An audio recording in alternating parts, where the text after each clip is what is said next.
Assalamualaikum warahmatullahi wabarakatuh. Kembali lagi di channel Ngaji Akhir Zaman. Di video kali ini kami akan membagikan ceramah khotbah yang membahas tentang memiliki istri cantik itu hukumnya wajib. Untuk lebih jelasnya, mari kita simak videonya sama-sama. Sekian dari saya. Wassalamualaikum warahmatullahi wabarakatuh. Salam NKRI. Khilah itu boleh asal dibolehkan Allah. Itu kan bukan Nabi Ayub yang ingin khilah, tapi Allah yang mengajarkan khilah. Nah kalau Allah yang mengajarkan itu menjadi halal berdasar kesalahan masing-masing. Sampean tahu nggak ceritanya Nabi Ayub sama istrinya? Apa setengah tahu? Apa? Oh setengah tahu lah. Ini yang setengahnya tak tambahin lagi. Istrinya Nabi Ayub itu cantik sekali. Karena memang sunnahnya ulama itu memang punya istri cantik. Entah sunnah itu dengan arti kesunatan, entah takdir, tidak tahu. Jadi sampean gak usah tanya, itu Gus Bak gimana? Ikut sunnah itu. Ikut sunnah. Karena nanti kasihan kalau dia istrinya jelek, terus alumni dosowan istrinya cantik kan dia yang ngenes. Oh kasihan itu ya. Yang cantik juga kasihan, nyiumi tangan orang yang lebih nggak cantik. Ceritanya dunia gini ya. Dari kejauhan, ya saya ulang lagi dari kejauhan.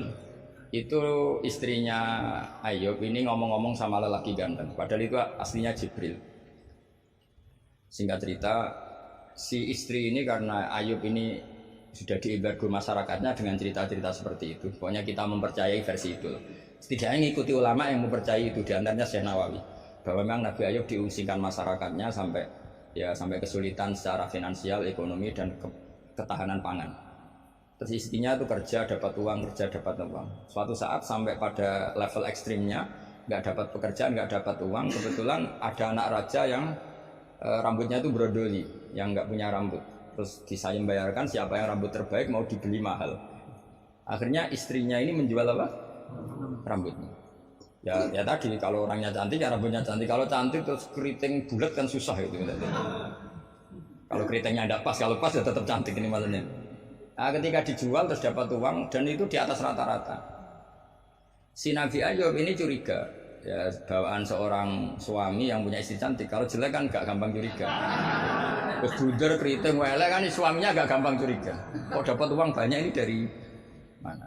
Singkat cerita dengan tanda kutip kesalahpahaman ini menjadikan beliau agak latah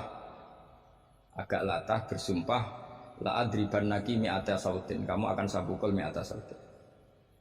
Akhirnya Allah ini kan yang Ayub ya orang soleh, cemburu itu sah karena seorang lelaki, seorang suami. Pilihan-pilihan istrinya juga sah. Allah tidak ingin orang solihah seperti istrinya Ayub dapat hukuman yang tidak semestinya. Tapi Allah juga gak ingin hamba yang soleh Ayub ini melanggar sumpahnya. Jadi Allah sendiri yang coro gampangannya memikirkan cara keluar dari sumpah itu. Paham ya? Dan istrinya tidak tersakiti oleh 100 cambuan. Ya 100. Akhirnya Allah bilang gini, ya sudah kamu pakai lidi 100 saja, cambukkan sekali, anggap saja sudah 100. Itu disebut wakhud biadika dikhtam fadribihi wala tahnas. Jadi kata 100 tetap 100. Tapi si solihah tadi nggak perlu kesakitan dengan 100 pukulan. Tapi ini yang milih biar Allah, tidak kamu. Kalau kamu yang ngilah pasti kriminal. Jadi ayat itu jelas, wakhud itu khitabun minallah li Ayub, bukan Ayub yang mengkhilah. Makanya ada ayat wa makaru wa makarallah wa huwa khairul makirin. Itu kan seperti Nabi Ibrahim. Nabi Ibrahim itu hanya Allah yang bisa mengilhami seperti itu. Ada raja yang maniak perempuan ini sampai ngirim beberapa mata-mata, kalau ada perempuan cantik melintas di daerahnya pasti ditangkap, mau disuguhkan ke rajanya. Suatu saat yang lewat ini Ibrahim dan Sarah, itu cantik sekali. Jadi ini sudah contoh dua, istrinya Ayub ya cantik, istrinya Ibrahim ya cantik. Karena yang cantik sudah jadi istrinya para nabi, mungkin kamu ini yang nggak tahu saya kebagian apa enggak itu. Kalaupun cantik pasti nggak setingkat siapa? Sarah. Sarah itu cantik sekali. Singkat cerita ditangkap. Kemudian Sarah ini mau diperistri oleh raja. Ketika Ibrahim tanya, perempuan ini hubungannya dengan kamu apa? Nabi Ibrahim pinter karena raja ini maniak perempuan. Kalau dijawab suami pasti dibunuh karena suami itu problem. Ya bagi raja yang maniak perempuan ini kan suami itu. Tapi kalau saya jawab ukhti, ipar pasti dihormati. Karena kalau jawab ukhti kan, oh iparnya orang cantik. Kayak Kangkang yang punya adik cantik pasti dihormati ustadznya. Wah itu pasti. Sampean goblok lah punya adik cantik terus ustadz kamu tahu itu aman tak jamin. Karena ustadz potongan gini tuh pasti dah ikhlas tak jamin. Imannya pasti guncang itu kan. Kamu punya adik cantik terus tidak muhafadzah. Sudah ada dikasih ustadznya ya sudah Pak tidak jadi ipar. Oh, udah lulus aja. Termasuk barokahnya lelaki itu memang punya adik cantik itu kalau tepat di garwo kiai kamu kakaknya kiai. Banyak orang awam tahu-tahu mertuanya kiai. Barokahnya apa? Punya anak cantik itu memang berkah. Maka Ibrahim pintar, beliau jawab ukhti, ini saudara saya. Sehingga dengan demikian beliau akan dihormati sebagai ipar. Tapi kalau bilang suami kan problem pasti dibunuh. Sampai Sarah ini marah-marah, Ibrahim ditarik ke kamar, kamu itu nabi kok bohong. Jadi Sarah itu unik, kecewa dia, punya kamu itu nabi kok punya, ya nabi suami kok. Kalau suami bohong biasa, ini suami lah nabi. Nah, ini kan potongan-potongan biasa bohong. Tapi ini kan ya suami ya nabi. Kamu itu suami nabi kok bohong.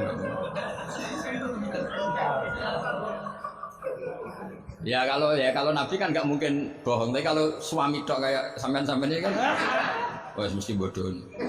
Bar ngopi di perempuan cantik kok di ngopi, nang di, ya ngopi wae. Karena kalau menyebut warung kopinya pasti apa? Masalah. Makanya kalau dijawab ngopi ning di, kalau istrinya apa yang jaga cantik di umatnya Rasulullah. Karena sekali disebut masalah.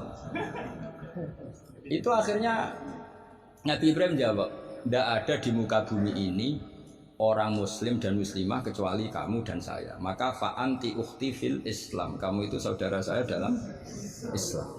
Terus oleh Balaghah disebut itu tauriyah apa? Tauriyah itu kata yang tidak bohong tapi lafadz ini muhtamil. Lafadz ini mirip-mirip muhtamil.